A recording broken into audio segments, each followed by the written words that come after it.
last update from this location, because on Monday we will be back with your regularly scheduled coffee and crypto. But I did just want to let you guys know that over the last few days, about 72 hours or so, Bitcoin has really been flagging out around the current level, and there are a couple of different ways that Bitcoin can go. Obviously, as people like to joke, it can go either up or down, but my goal here is not to tell you that it can go either up or down. My goal here is to tell you the likelihood of which direction Bitcoin will go, the scenarios that may play out, and how you can be prepared for those. So obviously we have 6 different levels we need to pay attention to. As our support levels, we have $38,000, we have $34,700, and we have $32,500. Those are our support levels if Bitcoin were to go through a major crash.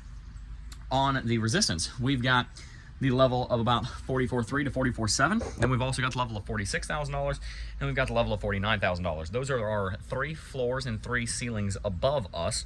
And the reason that that's significant is because we need to understand where Bitcoin is going to take pit stops so that we know where to put entries and exits on trades, and when we know when a bottom has come in that is likely going to hold for some time. After that, we just have to discern what the strength of the bulls and the bears is, and then for the most part, we'll be able to tell where Bitcoin is going to go next.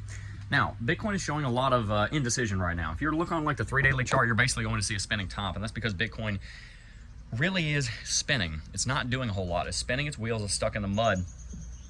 We've had a bounce from around $40,000, and that was obviously very bullish.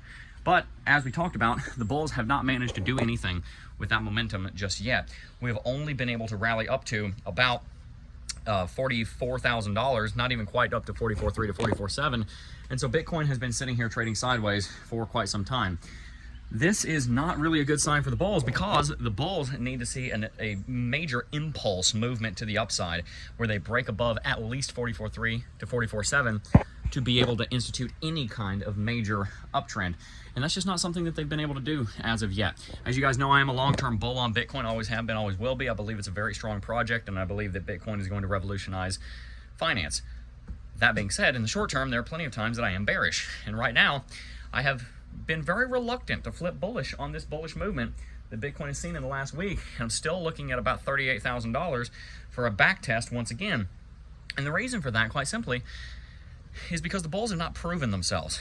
We are right up in the air right now where it's anyone's game, but by default, the ball's still in the bears' hands. And so we've got to be betting on them, because if it's a tied game and one team has the ball, that's who you bet on. And that's the situation that we're in right now with Bitcoin. The bulls and the bears are very even right now, and there's not a lot of direction in either direction. There's not a lot of strength in either direction. And as an analyst, you guys want me to say, oh, it's going to go up for certain, it's going to go down for certain. But you also want me to be responsible, and for the sake of being responsible and having integrity and trying to lead you guys correctly, I have to tell you when the market is undecided. And right now, Bitcoin's market is undecided. So the 2 scenarios that could play out from here are thus. If Bitcoin follows an inverse head and shoulders pattern that it painted over the last 2 weeks, then Bitcoin very well may rally all the way up to about $46,000. That would lead to a buy signal on Bitcoin on the daily chart. It would also lead to us breaking above trend catcher, and MACD would turn very bullish, and all etc. We would go into an uptrend and probably rally all the way back up to 49 and start a big rally. On the bearish side of things, if that inverse head and shoulders pattern that's down on the 4-hourly chart doesn't play out, and Bitcoin breaks an uptrend that it's above right now, which would make sense because in the more recent history, over just the last several days, there's a head and shoulders pattern that points back down towards 40, then Bitcoin would drop down to about 40. The bears would get the beginning of a C wave on the corrective movement, and that would probably drop us down to at least 38 and potentially even lower from there. Right now, there's not a whole lot of direction into either one of those scenarios. So what we need to do is we need to wait, and we need to see. We probably need to hold off on entering any trades with any confidence. We should not be saying that we have a confident position on where Bitcoin is going to go when the market is not confident on where Bitcoin is going to go. Remember, as analysts, we are observers. Our job is to observe the market, see what the market says.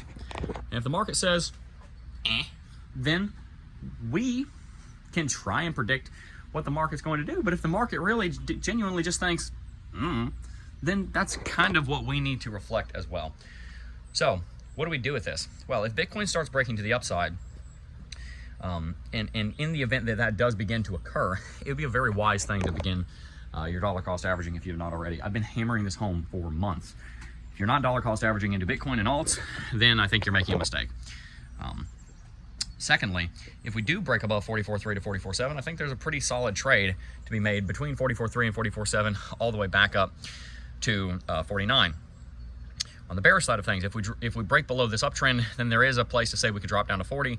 If we break below 40, I think there's a good place to say that we could enter into a trade. And so continue dollar cost averaging in that event, obviously. And at that point, if you have a lump sum, then that's where you could start considering to deploy that lump sum if we start getting down into the 30s again. Because I think Bitcoin is mostly done with the 30s for the rest of its life cycle. I don't think you're going to see a lot more $30,000 Bitcoin. So if you see Bitcoin going down to that level and you're trying to load up Bitcoin, I think that would be a good time to do it. So those are some of the scenarios, some of the levels, some of the takeaways, some of the applications, and some of the investment and trade ideas that I have. I'd love to hear yours in the comment section down below. Make sure to check all of those out. Thank you guys so much for tuning in for all of these videos while we've been away. We'll be back in studio next week starting on Monday. And if you've not already, make sure to sign up for NordVPN because they have sponsored this video and Climate and Coffee and Crypto.